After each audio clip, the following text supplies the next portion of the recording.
Good morning সবাইকে, good morning.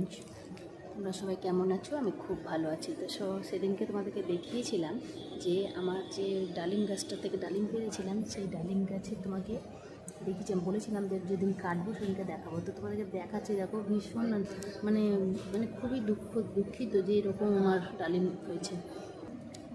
দেখো কি বাজে ডালিমটা, মানে মনে হচ্ছে গাছটাকে একদম ছেঁটে ফেলে দিই। তো কিন্তু ধরো গাছ জিনিস ছাড়বো না, তো যেমন হচ্ছে তেমনি হোক। পাখি টাখি কেউই খাবে না এইসব ফল, যদি এরকম হয়। এই ধরনের ফল হলে কেউই খেতে চাইবে না, মানুষ কেন, কোনো পাখিও খাবে না। তো যাই হোক, আপসেট হয়ে লাভ নেই, গাছ তো থাকবে, গাছটাকে ফেলবো না। তো গাছটাকে তুললে ফেলে অন্য কিছু বসানো যেত, অন্য গাছ, অন্য কোনো ভালো জাতের ডালিম বসাবো মনে করেছি। তো এখন দেখি যদি কিছু হয়, সেরকম হলে পরে আমাকে